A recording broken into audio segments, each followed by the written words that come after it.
At the Garden of Honor, we can see all of these statues recognizing the bravery and service of those who were part of the larger Allendale Township area, serving in different eras in conflict. Well, I want to use these statues to kind of point out different strategies to military victory as we tie in again with the heroes of faith, in particular, the battle that took place and the victory that was won for the Israelites as they crossed into the promised land at a place called Jericho. Now, Jericho had high walls. It was a small city-state.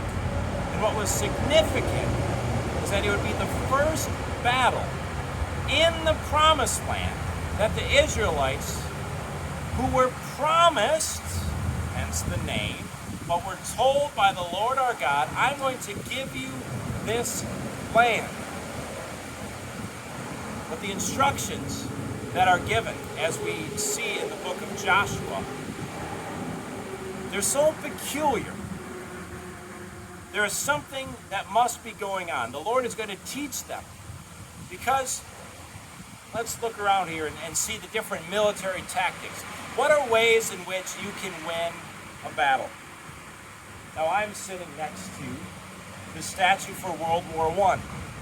World War I is most commonly known for trench warfare, where you hold the land and you dig underground so that you are protected from the enemy fire, but then, however many hundreds of yards across the no man's land with barbed wire, the enemy is there in their own trenches.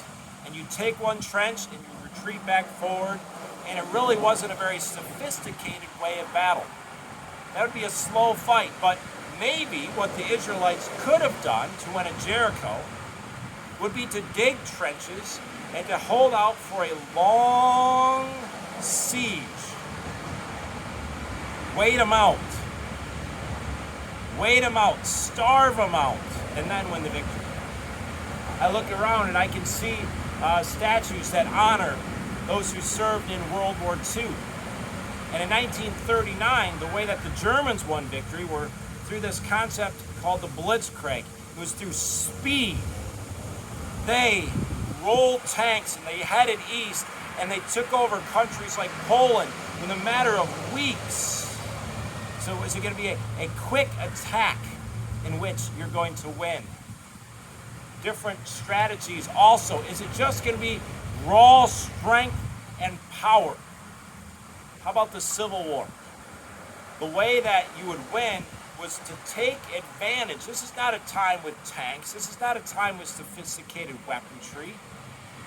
It was the topography. It was the land. If you held the high ground, General Lee gave the Army of the Potomac fits, even though he had smaller forces for the first couple of years of the Civil War, because he was always more strategic in moving his troops into places and flanking and holding the high ground.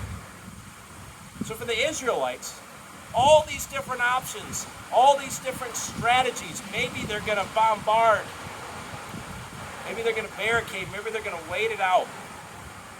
But the Lord tells them that they're going to march around the city once a day for a week. Really? Yes, really. I want you to march around the city. And on that seventh day, you're going to march around the city, which, again, isn't huge. The whole area would have taken a matter of minutes to march around. It would have been about as big as this park, the little city-state within the walls of where Jericho was. But on the seventh day, they're going to march 7 times, and then they're going to blow the trumpets. And here's why. The Israelites needed to know that the way that they were going to win the victory is because the Lord is going to give them the victory. This is God's victory and God's gift. God will give them the land, and they, no matter how odd it would have sounded, we're going to fight by marching around on Monday, and then we're going to march around on Tuesday, and then we're going to march. The common soldier amongst the different tribes, if we're honest, if we were one of those, wouldn't you think this is nuts? Wouldn't you think this is foolish? The most macho of them says, let's storm the walls. The most strategic of them is we should sneak attack at night. The most engineering minded of them says we should build siege works and launch large stones. But the Lord had something else in mind. And I cannot stress this enough.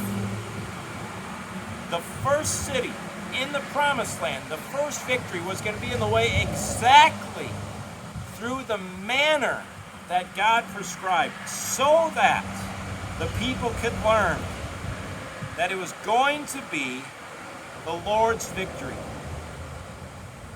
When the trumpet sounded, it says in Joshua chapter 6, the people shouted, and at the sound of the trumpet, when the people gave a large shout, the wall collapsed.